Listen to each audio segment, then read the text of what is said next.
ನಮಸ್ಕಾರ,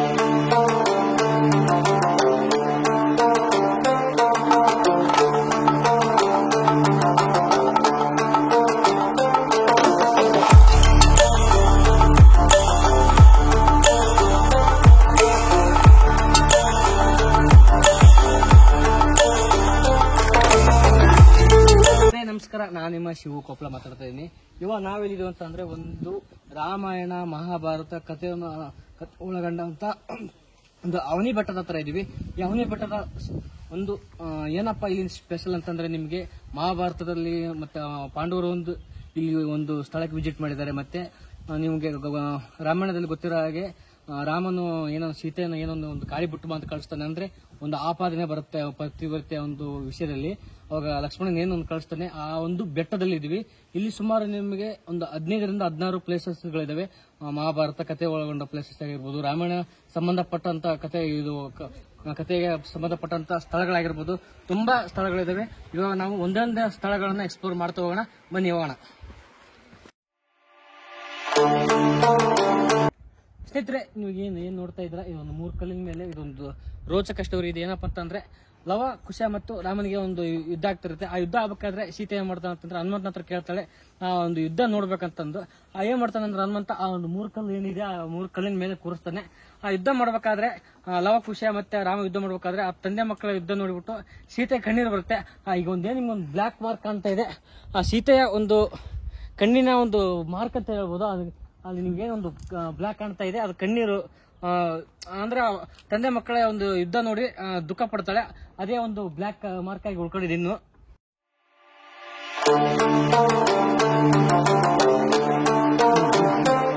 ಒಂದು ಮಂಟಪ ನೋಡ್ತಿದ್ರೆ, ಇದು ಯಾವ ಮಂಟಪ ಅಂತಂದ್ರೆ ಗಾಳಿ ಮಂಟಪ ಅಂತ ಇಲ್ಲಿ ಜನ ಕರೀತಾರೆ. ಯಾಕೆ ಗಾಳಿ ಮಂಟಪ ಅಂತ ಕರೀತಾರೆ ಅಂದ್ರೆ, ಒಂದು ಯುದ್ಧ ಆಗುತ್ತಲ್ಲ ಲವಕುಶ, ಆ ಯುದ್ಧ ಮಾಡ್ಬೇಕಾದ್ರೆ ರಾಮ ಇಲ್ಲಿ ಏನ್ ಬರ್ಬೇಕಾದ್ರೆ ಫಸ್ಟ್ ಈ ಒಂದು ಮಂಟಪದಲ್ಲಿ ಕೂರ್ತಾನೆ. ಕುಂತು ಇಲ್ಲಿ ಒಂದು ವಿಶ್ರಾಮ ಪಡಿತಾನೆ. ಅದಕ್ಕೆ ಇದನ್ನ ಗಾಳಿ ಮಂಟಪ ಅಂತ ಕರೀತಾರೆ. ಮತ್ತೆ ಇನ್ನೊಂದು ಏನಪ್ಪಾ ಅಂತಂದ್ರೆ, ಈ ಮಂಟಪದ ಒಳಗಡೆ ಕುಂತ್ಕೊಂಡ್ರೆ ನಿಮ್ಗೆ ತಣ್ಣನ ಗಾಳಿ ಬರುತ್ತೆ. ಬೇಕಾದ್ರೆ ಇವ್ರು ಕುಂತು ಫೀಲ್ ಮಾಡಿ ನೋಡೋಣ ನಾವು.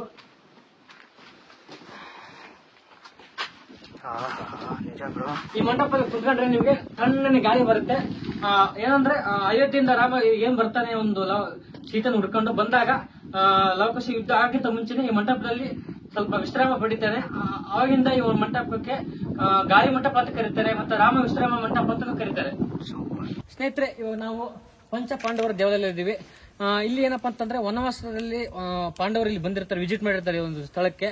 ಅವಾಗ ಅವ್ರಿಗೊಂದು ಮನವರಿಕೆ ಆಗುತ್ತೆ. ಅಂದ್ರೆ ರಾಮ ಲಕ್ಷ್ಮಣ ಮತ್ತೆ ಲವಕುಶ ಅವರ ಮಕ್ಕಳು ಇಲ್ಲಿ ಬೆಳೆದಿರುವಂತ ಒಂದು ಮನವರಿಕೆ ಆಗಿ, ಅವರು ಕೂಡ ಒಂದು ಸವಿ ನೆನಪಿಗಾಗಿ ಪಂಚ ಪಾಂಡವರು ಅಂದ್ರೆ 5 ಲಿಂಗಗಳನ್ನ ಇಲ್ಲಿ ಸ್ಥಾಪಿಸಿದ್ರೆ ನಿಮ್ಗೆ ತೋರಿಸ್ತೀನಿ, ಬನ್ನಿ ಒಳಗಡೆ.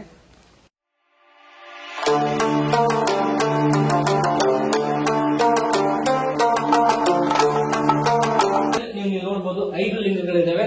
ಅದರ ಒಂದು ಗುಣ ಅಂತ ಏನಂತಂದ್ರೆ, ಪಂಚಪಾಂಡವರು ಅಂದ್ರೆ ನಿಮ್ಗೆ ಗೊತ್ತಿರುತ್ತೆ. ಧರ್ಮರಾಯ, ಅರ್ಜುನ, ಭೀಮ, ನಕುಲ, ಸಹದೇವ 5 ಜನರ ಒಂದು ಸವಿನ ವೃತ್ತಿಗಾಗಿ 5 ಲಿಂಗಗಳನ್ನು ಸ್ಥಾಪಿಸಿ ಹೋಗಿದ್ದಾರೆ. ಸ್ನೇಹಿತರೆ, ಇವಾಗ ನಾವಿದ್ದೀವಿ ಶ್ರೀ ವಾಲ್ಮೀಕಿ ಆಶ್ರಮ. ವಾಲ್ಮೀಕಿ ಆಶ್ರಮ ನಿಮ್ಗೆಲ್ಲ ಗೊತ್ತಿರುತ್ತೆ. ಒಂದು ರಾಮಾಯಣ ಮಹಾಗ್ರಂಥವನ್ನ ಬರೆದಂತ ಈಗ ವಾಲ್ಮೀಕಿ ಆಶ್ರಮ ಹತ್ರ ಇದೀವಿ. ಇವಾಗ ಆಶ್ರಮ ಒಳಗಡೆ ಹೋಗೋಣ, ಬನ್ನಿ.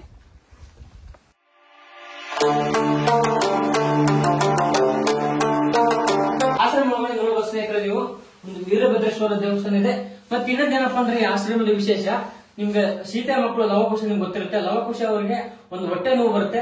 ಆ ಹೊಟ್ಟೆ ನೋವು ಬಂದಾಗ ಏನಾಗುತ್ತೆ ಅಂತಂದ್ರೆ, ಸೀತೆ ಬಂದು ವಾಲ್ಮೀಕಿ ಅವ್ರ ಹತ್ರ ಕೇಳ್ಕೊಳ್ತಾರೆ, ಮಕ್ಕಳಿಗೆ ಹೊಟ್ಟೆ ನೋವು ಬರ್ತದೆ, ಏನಾದ್ರು ಒಂದು ಗಿಡಮೂಲಿಕೆ ಇದ್ರೆ ಕೊಡಿ ಅಂತ. ಅವಾಗ ವಾಲ್ಮೀಕಿ ಅವ್ರು ಏನ್ ಮಾಡ್ತಾರೆ ಅಂದ್ರೆ, ಇಡೀ ಒಂದು ಗುಡ್ಡ ನೋಡುತ್ತಾರೆ, ಒಂದು ಯಾವುದೇ ಒಂದು ಅವ್ರಿಗೆ ಗಿಡಮೂಲಿಕೆ ಸಿಗಲ್ಲ. ಅವಾಗ ಏನ್ ಮಾಡ್ತಾರೆ ಅಂತಂದ್ರೆ, ಒಳಗಡೆ ನಿಮ್ಗೆ ತೋರಿಸ್ತೀನಿ ಬನ್ನಿ ಇವಾಗ. ಸ್ನೇಹಿತರೆ, ಮತ್ತೆ ಇನ್ನೂ ನೀವು ಆಶ್ರಮ ಒಳಗಡೆ ವಾಲ್ಮೀಕಿ ಅವರ ಒಂದು ಮೂರ್ತಿ ಸ್ಥಾಪನೆ ಮಾಡಿದ್ದಾರೆ. ಇಲ್ಲಿ ನೋಡಬಹುದು ಒಂದು ಕಲ್ಲಲ್ಲಿ, ಅದು ಕೂಡ ಈ ಒಂದು ಬಂಡೆಯಲ್ಲಿ ಒಂದು ಏಕಶಿಲಾ ಒಂದು ಮೂರ್ತಿಯನ್ನು ಸ್ಥಾಪನೆ ಮಾಡಿದ್ದಾರೆ. ಇವಾಗ ನಾವು ನಿಮ್ಗೊಂದು ಗಿಡ ಮೂಲಿಕೆ ಸಿಗದೆ ಇದ್ದಾಗ ವಾಲ್ಮೀಕಿ ಅವ್ರು ಏನ್ ಮಾಡ್ತಾರ ಅಂತಂದ್ರೆ, ಆ ಒಳಗಡೆ ಹೋಗಿ ನಿಮ್ಗೆ ತೋರಿಸ್ತೀನಿ ಬರ್ರಿ.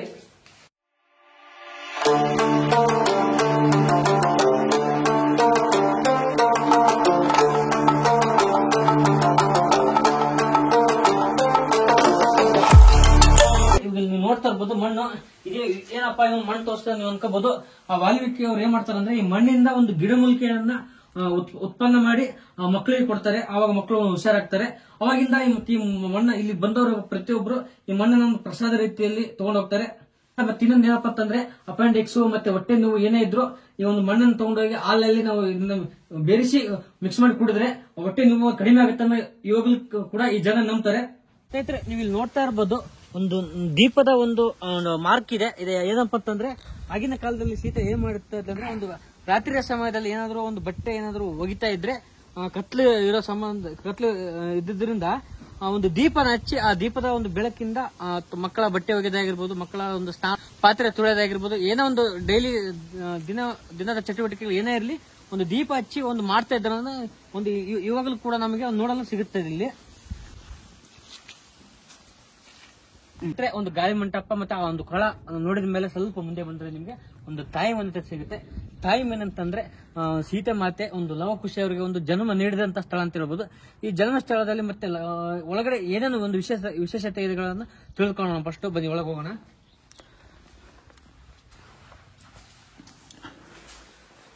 ಸ್ನೇಹಿತರೆ, ನಿಮಗೆ ಗೊತ್ತಿರುವ ಹಾಗೆ ಲವಕುಶ ಅವರಿಬ್ರು ಒಂದು ಅವಳಿ ಜವಳಿ ಮಕ್ಕಳು. ಅವರಿಬ್ರು ಅವಳಿ ಜವಳಿಗೋಸ್ಕರ 2 ಲಿಂಗಗಳನ್ನು ಮಾಡಿದ್ದಾರೆ. ಮತ್ತೆ ಇನ್ನೊಂದೇನಪ್ಪ ಅಂತಂದ್ರೆ ನಿಮಗೆ ಸೀತಾ ಮಾತೆ ಆ ಕಾಲದಲ್ಲಿ ಈ ಒಂದು ವನವಾಸದಲ್ಲಿ ಇರಬೇಕಾದ್ರೆ ಅವರು ಒಂದು ಯೂಸ್ ಮಾಡಿದಂತ ಪಾತ್ರೆಗಳು ಮತ್ತೆ ಬೋಗಣಿ ಪ್ರತಿಯೊಂದು ಒಂದು ಬಟ್ಲು ಗ್ಲಾಸ್ ಪ್ರತಿಯೊಂದನ್ನು ಇವು ನೋಡ್ತಾ ಇರ್ಬೋದು ಮೇಲೆಗಡೆ ಇದಾವೆ. ಇವ್ ಯಾಕೆ ಮೇಲೆಗಡೆ ಇದಾವೆ ಅಂತಂದ್ರೆ ಹನುಮಂತ ಏನ್ ಮಾಡ್ತಾನಂತಂದ್ರೆ ಈ ಒಂದು ರಾಮ ಮತ್ತೆ ಅವರು ಸೀತೆ ಎಲ್ಲರೂ ಒಂದು ಕೂಡಿ ಅವರ ಸಂಭಾಷಣೆ ಕುಡಿದ ಮೇಲೆ ಇಲ್ಲಿ ಯಾರಾದ್ರೂ ಬಂದ್ರೆ ಆ ಒಂದು ಪಾತ್ರೆಗಳನ್ನ ಯಾರು ತುಳಿಬಾರ್ದು ಅನ್ನೋ ಕಾರಣಕ್ಕೆ ಕೆಳಗೆ ಇದ್ದಂತ ಒಂದು ಪಾತ್ರೆಗಳನ್ನ ತಗೊಂಡೋಗಿ ಮೇಲೆ ಒಂದು ಅಟ್ಯಾಚ್ ಮಾಡ್ತಾನೆ. ಇವಾಗ ನಿಮಗೆ ಪಾತ್ರೆ ಒಂದು ಬನ್ನಿ. ಇವಾಗ ಏನು ನೋಡ್ತಾ ಇದ್ದೀವಿ ಒಂದು ಪಾತ್ರೆ. ಇವಾಗ ಒಂದು ಸೌಂಡ್ ಕೇಳಿಸ್ಕೊಳ್ಳಿ ನೀವು. ನಾವು ಮನೇಲಿ ಒಂದು ಹಿತ್ತಾಳಿ ಪಾತ್ರೆ ಒಂದು ಅದನ್ನ ಬಾರಿಸಿದ್ರೆ ಯಾವ ತರ ಸೌಂಡ್ ಬರುತ್ತೆ ನಿಮ್ಗೆ ಗೊತ್ತಿರುತ್ತೆ. ಇವಾಗ ನಾವು ಬಾರಿಸ್ತಿನ ಸೌಂಡ್ ಅಬ್ಸರ್ವ್ ಮಾಡಿ ನೀವು.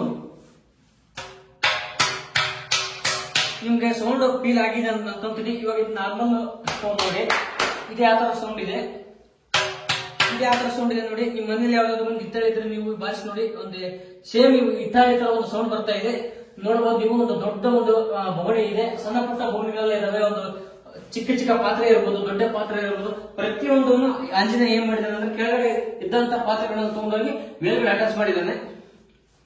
ಸ್ನೇಹಿತರೆ, ಇವಾಗ ನಾವೊಂದು ಕೊಳದ ಹತ್ರ ಇದೀವಿ. ಈ ಒಂದು ವಿಶೇಷ ಒಂದು ಕೊಳದ ಹತ್ರ ಇದ್ವಿ. ಈ ಕೊಳ ಯಾವ್ದಪ್ಪ ಅಂತಂದ್ರೆ ಒಂದು ರಾಮ ನಿಮ್ಗೆ ಒಂದು ಸೀತೆಯನ್ನ ಒಂದು ಹೋಗಿ ಕಾರಿ ಬಿಟ್ಟು ಬಂತ ಹೇಳ್ತಾನೆ. ಲಕ್ಷ್ಮಣ ಸೀತೆನ ಕರ್ಕೊಂಡ್ ಬಂದಾಗ ಒಂದು ಅವನಿ ಬೆಟ್ಟಕ್ಕ ಕರ್ಕೊಂಡ್ ಬರ್ತಾನೆ. ಲಕ್ಷ್ಮಣ ಕರ್ಕೊಂಡ್ ಬಂದಾಗ ಸೀತೆ ಮತ್ತೆ ಏನ್ ಮಾಡ್ತಾಳೆ ಅಂತಂದ್ರೆ ಲಕ್ಷ್ಮಣನಿಗೆ ಒಂದು ಬೇಡಿಕೆ ಇಡುತ್ತಾಳೆ, ನನಗೆ ಬಾಯಾರಿಕೆ ಇದೆ ನೀರು ಬೇಕಂತಂದು. ಅವಾಗ ಲಕ್ಷ್ಮಣ ತನ್ನ ಬಿಲ್ಲಿನಿಂದ ಒಂದು ಹೊಡೆದು ಈ ಒಂದು ಕೊಳನ ಇದು ಸೃಷ್ಟಿ ಮಾಡ್ತಾನೆ. ಆವಾಗಲಿಂದ ಇದು ಒಂದು ಕೊಳ ಆಗಿದೆ. ಮತ್ತೆ ಇಲ್ಲಿ ನೀವು ನೀರು ನೋಡ್ಬೇಕು, ಯಾವಾಗಲೂ ಒಂಥರ ತುಂಬಾ ಸಖತ್ತಾಗಿದೆ ನೀರು. ಮತ್ತೆ ಇಲ್ಲಿನ ಬರ ಭಕ್ತರು ಏನಂತಂದ್ರೆ ಈ ನೀರನ್ನ ಒಂದು ತೀರ್ಥದ ರೂಪದಲ್ಲಿ ನೀರನ್ನ ಸೇವನೆ ಮಾಡಿ ಮತ್ತೆ ಮನೆಗೆ ತಗೊಂಡು ಹೋಗ್ತಾರೆ ಪೂಜೆ ಮಾಡಕ್ಕೆ. ಮತ್ತೆ ಇನ್ನೂ ಏನಪ್ಪಾ ಅಂತಂದ್ರೆ ಅಲ್ಲಿ ನಿಮಗೆ ರಾಮ ಮತ್ತೆ ಆಂಜನೇಯ ಎಲ್ಲರ ಒಂದು ಹೆಜ್ಜೆ ಗುರುತಿದೆ, ಬನ್ನಿ ತೋರಿಸ್ತೀನಿ.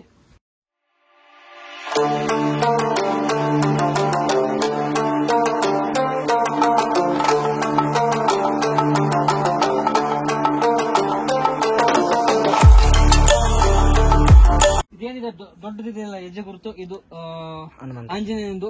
ಮತ್ತೆ ಇವೇನು ಸ್ವಲ್ಪ ಮೀಡಿಯಂ ಆಗಿದೆ ರಾಮ ಲಕ್ಷ್ಮಣ ಅವ್ರದ್ದು. ಪೂರಾ ಚಿಕ್ಕದಾಗಿ ಏನಿದೆ ಇವು ಲವಕುಶ ಇಲ್ಲಿದೆ ನೋಡಿ, ಚಿಕ್ಕದು ಇವು ಲವಕುಶ ಅವ್ರದ್ದು. ಇನ್ನು ತುಂಬಾ ಜನಗಳಿಗೆ ಏನು ಬಂದಿದ್ರು ಎಲ್ಲರದ್ದು ಇಲ್ಲಿ ಒಂದು ಹೆಜ್ಜೆ ಗುರುತುಗಳು ಇನ್ನು ಹಂಗೆ ಉಳಿದಿದ್ದೇವೆ.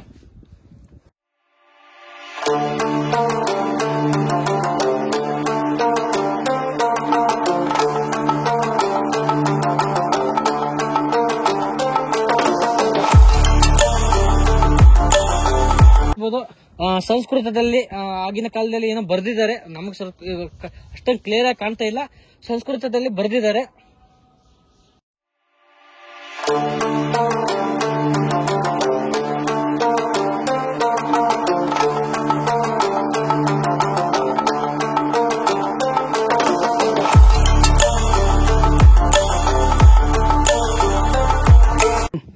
ಸ್ನೇಹಿತರೆ, ಇವಾಗ ನಾವು ಸೀತಾ ಪಾರ್ವತಿ ಸನ್ನಿಧಿ ಅಂತ ಇದೀವಿ. ಏನಪ್ಪಾ ಅಂತಂದ್ರೆ ಸೀತೆ ಒಂದು ತನ್ನ ರಾಮ ಒಂದು ಏನು ಇದು ಮಾಡ್ತಾನೆ ಅಂದ್ರೆ ಪ್ರತಿಯೊಂದು ತಿಳ್ಕೊಳ್ಳಕ್ಕೆ ಒಂದು ಕಲ್ಲೊಳಗೆ ಹೋಗೋದಾಗಿರ್ಬೋದು, ಮತ್ತೆ ಅಗ್ನಿಕುಂಡ ತುಳಿದಾಗಿರ್ಬೋದು, ಅವೆಲ್ಲ ಆದ್ಮೇಲೆ ತನ್ನ ಕರ್ತವ್ಯ ಎಲ್ಲ ಮುಗಿದ ಮೇಲೆ ಸೀತಾ ಮತ್ತೆ ಏನ್ ಮಾಡ್ತಾಳೆ ಅಂದ್ರೆ ನೀವೇನ ನೋಡ್ತಾ ಇದ್ರೆ ಒಂದು ದೇವಸ್ಥಾನ ಈ ಒಳಗೆ ಇದೊಂದು ಲಾಕ್ ಇದೆ ಸ್ನೇಹಿತರೆ, ಕ್ಷಮೆ ಇರಲಿ ತೋರ್ಸಕ್ಕಾಗಿಲ್ಲ. ಈ ದೇವಸ್ಥಾನದ ಒಳಗಡೆ ಭೂಮಿ ತಾಯಿಯ ಭೂಮಿ ತಾಯಿ ಜೊತೆ ಆದ್ಮೇಲೆ ಸೀತಾಮಾತೆ ಏನ್ ಮಾಡ್ತಾಳೆ ಅಂತಂದ್ರೆ ಇಲ್ಲಿ ಭೂಮಿ ತಾಯಿ ಮಡಿದಿಗೆ ಸೇರ್ಕೊಂಡ್ಬಿಡ್ತಾಳೆ. ಇಲ್ಲಾಂದ್ರೆ ತನ್ನ ಎಲ್ಲ ಒಂದು ಕರ್ತವ್ಯ ಆದ್ಮೇಲೆ ಅಂದ್ರೆ ಲವಕುಶನ ರಾಮ ಕುಶನ ಮೇಲೆ ತನ್ನ ಕರ್ತವ್ಯ ಎಲ್ಲ ಮುಗಿತಪ್ಪ ಅನ್ಕೊಂಡು ಸೀತಾ ಇಲ್ಲಿ ನೋಡ್ಬೋದು ನೀವು ಒಂದು ಭೂಮಿ ತಾಯಿ ಒಂದು ಮಡಿಲಿಗೆ ಸೇರ್ಕೊಂಡ್ಬಿಡ್ತಾಳೆ.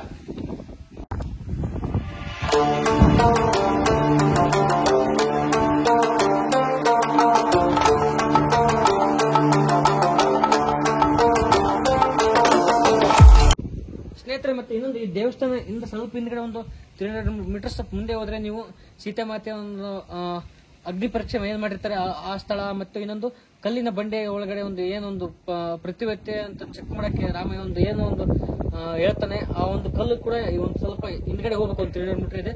ಬನ್ನಿ ಈಗ ಅಲ್ಲಿಗೆ ಹೋಗೋಣ ನಾವು.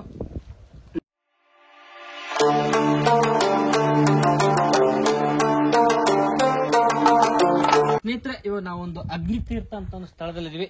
ಇದರ ವಿಶೇಷತೆ ಏನಪ್ಪಾ ಅಂತಂದ್ರೆ ನೀವು ಎಲ್ಲರಿಗೂ ಗೊತ್ತಿರೋ ಹಾಗೆ ಸೀತೆಯ ಮೇಲೆ ಒಂದು ಆಪಾದನೆ ಇರುತ್ತೆ. ಏನಂತಂದ್ರೆ ಪ್ರತಿವ್ಯಕ್ತಿ ಅಲ್ಲ ಅಂತಂದ್ರೆ, ಯಾಕಂದ್ರೆ ಒಂದು ಸುಮಾರು ವರ್ಷಗಳ ಕಾಲ ರಾವಣನ ಒಂದು ಸಂಸ್ಥಾನದಲ್ಲಿ ಇರ್ತಾಳೆ. ಆ ಒಂದು ಆಪಾದನೆ ಇರುತ್ತೆ ಪ್ರತಿವ್ಯಕ್ತಿ ಅಲ್ವ ಅಂತಂದು. ಅವಾಗ ರಾಮ ಏನ್ ಮಾಡ್ತಾನಂದ್ರೆ ಈ ಒಂದು ಸ್ಥಳ ನೋಡ್ತಾ ಇದ್ರೆ ಇದೊಂದು ಅಗ್ನಿ ಇಲ್ಲಿನ ಅಗ್ನಿ ಹಾಕಿಬಿಟ್ಟು ಸೀತೆನ ಇಲ್ಲಿ ಹೋಗಕ್ಕೆ ಹೇಳ್ತಾನೆ. ಸೀತೆ ಒಂದು ನಡೆದುಕೊಂಡು ಹೋಗುವಂತ ದಾರಿನ ಅಗ್ನಿ ತೀರ್ಥ ಅಂತ ಸ್ಥಳ ಆಗಿದೆ ಈ ಸದ್ಯಕ್ಕೆ. ಯಾಕಪ್ಪ ಅಂತಂದ್ರೆ ಸೀತೆ ಮಾತೆ ಒಂದು ನಡೆದುಕೊಂಡು ಹೋಗೋ ದಾರಿ ಆಗಿದ್ರಿಂದ ಇಲ್ಲಿ ಮಳೆ ಬಂದಾಗ ಸ್ವಲ್ಪ ನೀರು ನಿಂದಿರುತ್ತೆ. ಆ ಒಂದು ನೀರನ್ನ ತೀರ್ಥದ ರೂಪದಲ್ಲಿ ಜನರನ್ನ ಮನೆ ತಗೊಂಡೋಗಿ ಪೂಜೆ ಮಾಡ್ತಾರೆ, ಮತ್ತೆ ಅದನ್ನ ತೀರ್ಥ ರೂಪದಲ್ಲಿ ನೀರನ್ನು ಸೇವನೆ ಮಾಡ್ತಾರೆ. ಅದರಿಂದ ಅದೇನಪ್ಪ ಅಂದ್ರೆ ಒಂದು ಅಗ್ನಿ ತೀರ್ಥ ಅಂತ ಈಗಿನ ಜನ ಇವಾಗ ಕರಿತಾ ಇದ್ದಾರೆ. ಇವಾಗ ನಾವು ಒರಳುಗುಂಡ ಅಂತ ಸ್ಥಳದಲ್ಲಿ ಇದೀವಿ. ನಾವಲ್ಲಿ ಹೇಳಿದೆ ಇವಾಗ ಅಗ್ನಿ ತೀರ್ಥ ಅಂತ ಹೇಳಿದೆ. ರಾಮ ಏನ್ ಮಾಡ್ತಾನಂದ್ರೆ ಸೀತೆಗೆ ಒಂದು 2 ಅಗ್ನಿ ಪರೀಕ್ಷೆ ಮಾಡ್ತಾನೆ.